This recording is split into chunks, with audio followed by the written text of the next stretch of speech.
લે તું વાડી આવી હા તો અને મારા માટે જમવાનું લાવી?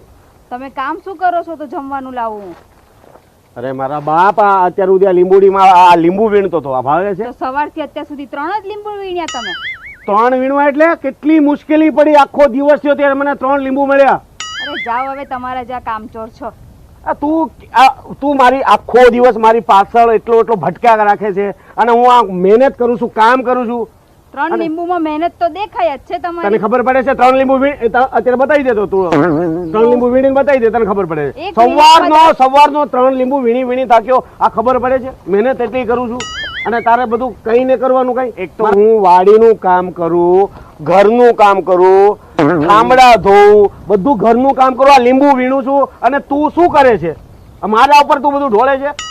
મારે હવે તમારી જોડે રહેવું જ નથી. આપણે છૂટા છેડા લઈએ. ચલો, હું તારાથી છે ને છુટકારો જ પામું છું. હાલ આપણે સરપંચ પાસે. હું તારાથી છૂટા છેડા લેવા માંગુ છું.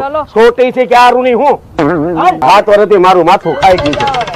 5 વર્ષથી સરપંચ 5 વર્ષ લગન થયા ને અત્યારની મારી પથારી ભરી ગઈ છે. જિંદગી મારી બરબાદ થઈ ગઈ. સરપંચ મને પકડાવી દીધું. મારા બાપનો રોજનો કકડાટ છે. એટલે તો એનો કકડાટ નું તમારે કાંઈક કરી જેવું જોઈએ ને. આમાં તમને સરપંચ બનાવ્યા છે તો અમારા ઘરનું તો વિચાર કરો. આ રોજના કંટાળો આવી ગયો આનાથી. હું થાકી ગયો. પકડાવી દીધું.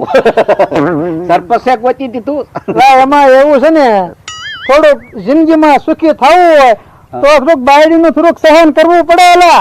પણ ઘરના વાસણ ધોવા, ઘરનું ઝાડું મારવું, વાડીએ ખેતરમાં લીંબુ વીણવા, બધું કરવું તોય હું સરપંચ છું ને, હા હું વાસણ ધોઉં છું. ભાઈ થોડુંક સહન કર.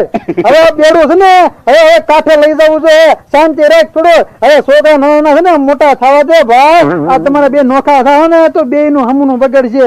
બીજી લાવી તો એ ભટકા તો શાંતિ રાખ તું ભાઈ. હું વાસણ તો મારો ભાઈ. એટલે હું કીધું સરપંચ કાક મેં સાંભળ્યું આગળ. મને તો આમાં હું તો અત્યાર સુધી મારું વિચાર કરતો હતો કે હું કરું છું. પણ મને તો આજ ખબર પડી કે સરપંચ હોત્યા.